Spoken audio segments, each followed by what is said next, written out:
अब हम लोग मॉडल सेट का सॉल्यूशन करेंगे। क्वेश्चन नंबर 28 बोलता है कि यौगिक का यूपेक नेम को लिखिए। तो यूपेक नेम हो गया अंतरराष्ट्रीय संस्था के द्वारा दिए गए नाम क्या बोलते हैं? यूपेक नेम।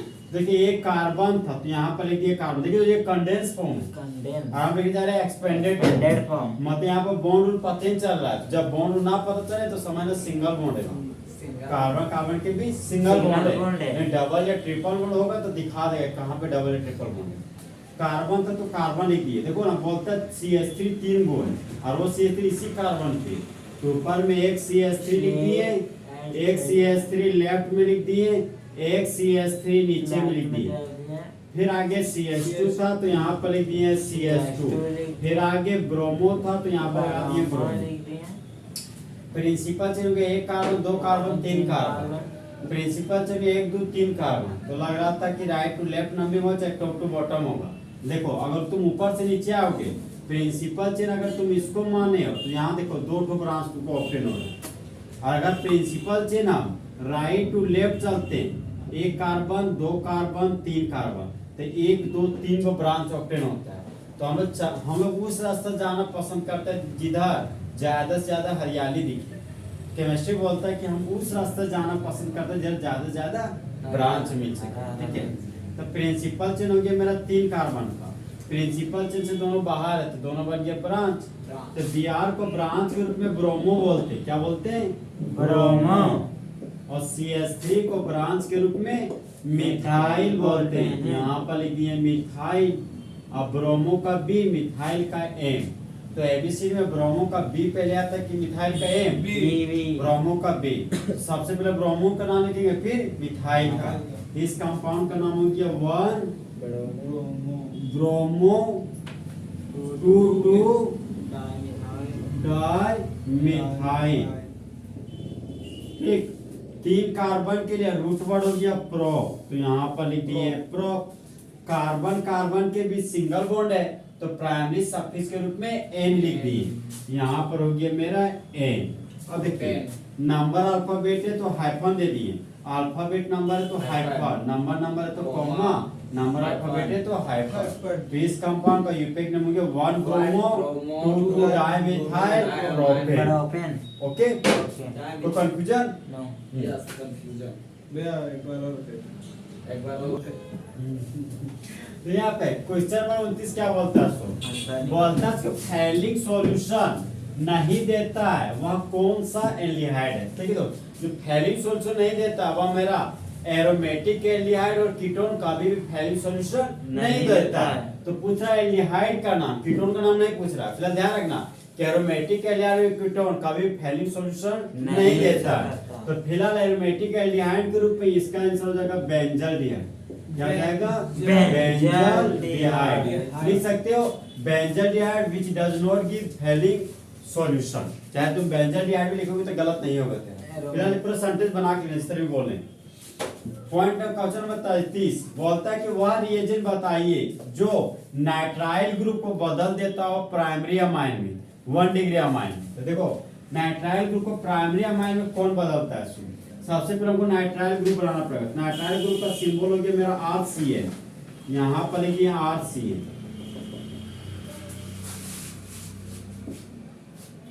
फिर रिएजेंट ले लिए सोडियम ऑब्लिक इथानॉल। इसका काम है कंप्लीट रिडक्शन कराना, मतलब 4 मोलो नेसेंट हाइड्रोजन जोड़ना।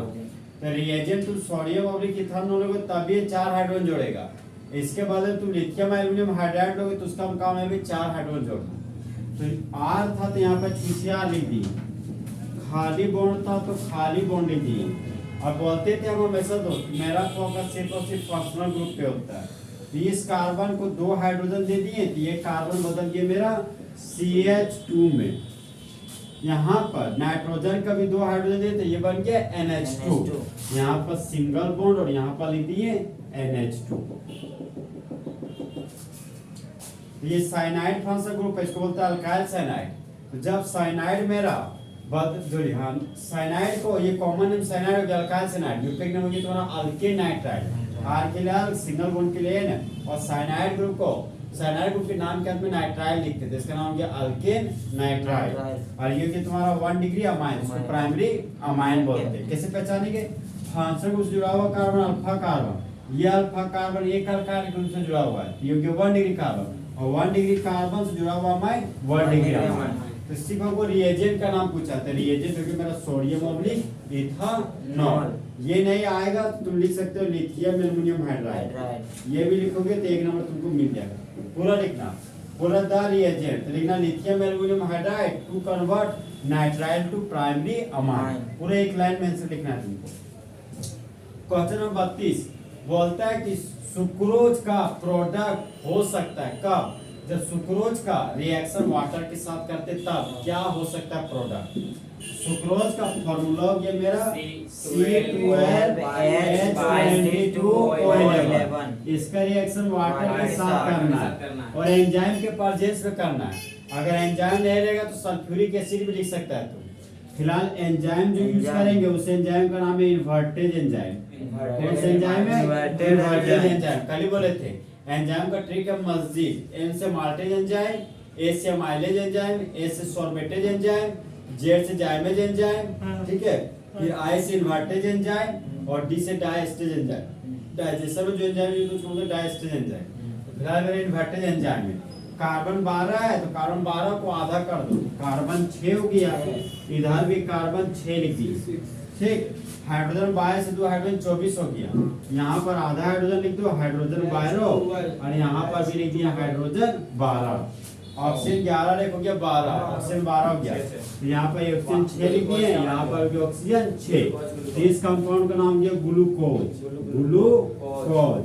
और इस कंपाउंड का नाम क्या? Fructose, fructose. याद रखना, ठीक है। ये जो ग्लूकोज 6 कार्बन का है तो फर्स्ट कार्बन पर एल्डिहाइड फंक्शन ग्रुप आता है, ठीक, इसलिए इसका नाम क्या? ग्लूकोज। लेकिन सेकेंड कार्बन पर इस फ्रुक्टोज में सेकेंड कार्बन पर कीटोन फंक्शन ग्रुप आता है, इसलिए इसको बोलते हैं फ्रुक्टोज। ग्लूकोज मेरा एल्डोजेज का टाइप है और फ्रुक्टोज मेरा कीटोजेज का टाइप है। ये क्या मैं क्वेश्चन है, ग्लूकोज मेरा एल्डोजेज का टाइप है और फ्रुक्टोज मेरा कीटोजेज का टाइप है। तो इस क्वेश्चन का आंसर हो गया मेरा ग्लूकोज और फ्रुक्टोज। ओके,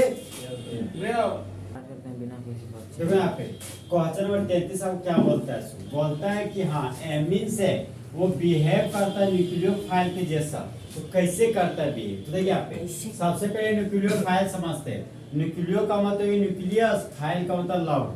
जो न्यूक्लियस से लव करते होंगे न्यूक्लियोफाइल, और न्यूक्लियोफाइल पहचानने का तरीका था कि सेंट्रल एलिमेंट के पास लोन पेयर होना चाहिए, वही मेरा न्यूक्लियोफाइल कहलाता है। और जो न्यूक्लियोफाइल है उसके पास अगर लोन पेयर है तो उसको बोलते हैं इलेक्ट्रॉन एफिशिएंट मॉलिक्यूल। मतलब बोला जाता है कि उसके पास 8 इलेक्ट्रॉन होगा, चाहे 8 इलेक्ट्रॉन से ज्यादा होगा।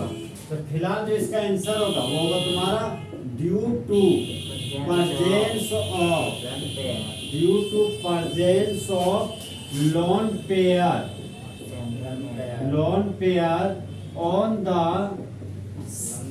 on the central atom, it has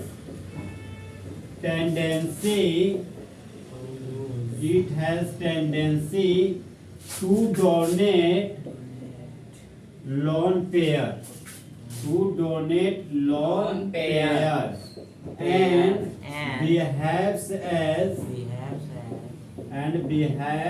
as nucleophile. इतना लिखना पड़ेगा, इतना बड़ा आंसर 1 वर्ड में नहीं देना है। अरे तुम लिखना नहीं इतना, तुम्हारा 1.5 लाइन में चलेगा, क्या दिक्कत? तुमको आंसर सही तो देना पड़ेगा ना बाबा।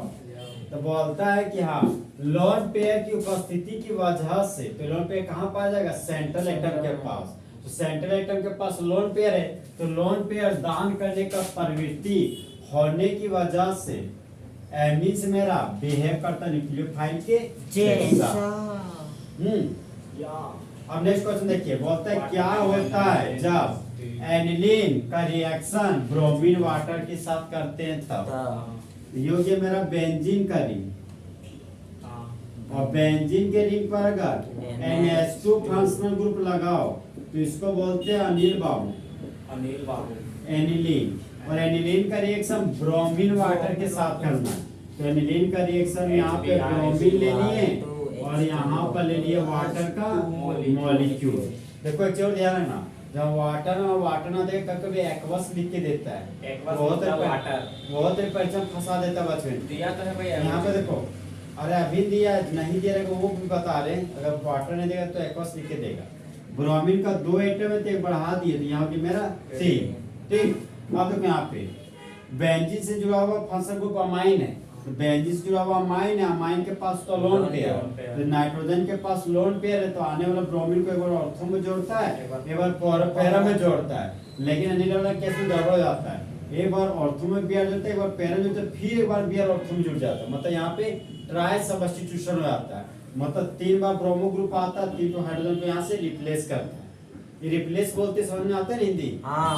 प्रतिस्थापित करना, मतलब एक ग्रुप का आना दूसरे ग्रुप का जाना, उसको रिप्लेसमेंट ग्रुप बोलते हैं। तो बेंजीन के रिंग पर NH2 ग्रुप है, तो बेंजीन के रिंग पर NH2 था, तो बेंजीन के रिंग पर NH2 लिख दिए। ये हो गया अनिल बाबू, जिसको एनिल बोलते हैं प्यार से। ऑर्थो पर Br जा रहा है, तो ऑर्थो पर लगा दिए Br, फिर पैरा पर एक Br जाएगा, फिर एक और Br जाएगा मेरा ऑर्थो पर। ठीक, तो ऑर्थो पैरा पर 3 जगह से Br जुड़ा, तो 3 तो वहां से हाइड्रोजन हटेगा, तो 3 हाइड्रोजन फिर 3 तो ब्रोमीन को लेकर भाग जाएगा, और बाय प्रोडक्ट के रूप में 3 मोल हाइड्रोजन ब्रोमाइड बन जाएगा। तो फंक्शनल ग्रुप से जुड़ा हुआ carbon single carbon, 1 carbon 2 carbon 3 carbon 4 carbon 5 carbon 6 carbon, तो 2 पर ब्रोमो, 4 पर ब्रोमो, 6 पर ब्रोमो। इस कंपाउंड का नाम हो गया 2,4,6 ट्राई ब्रोमो। और बेंजीन के रिंग पर NH2 ग्रुप है, तो इसको बोलते हैं एनिलीन। यहाँ पर लिखेंगे एनिलीन। नंबर तो आओ, नंबर अल्फाबेट दूर रखो। इस कंपाउंड का नाम हो गया 2,4,6 ट्राई ब्रोमो एनिलीन, और इसका नाम हो गया एनिलीन। तो बोलो जब एनिलीन का रिएक्शन ब्रोमीन वाटर के साथ करते हैं, तो मेन प्रोडक्ट के रूप में 2,4,6 ट्राई ब्रोमो एनिलीन बनता है, और बाय प्रोडक्ट के रूप में 3 मोल हाइड्रोजन ब्रोमाइड बनता है। देखो तो जब भी व्हाट हैपेंस व्हेन पूछेगा तो पूरा एक केमिकल रिएक्शन लिखना होता है। तुम खाली लैंग्वेज लिखेगा तो पकड़ा देगा, तुमको एको नंबर नहीं देगा, तुम्हें किसी भी में केमिकल रिएक्शन दिखाना ही होगा। ठीक, तीसरा दोस्त फुल एच में 1 नंबर क्या हो गया ऑर्गेनिक केमिस्ट्री का खत्म।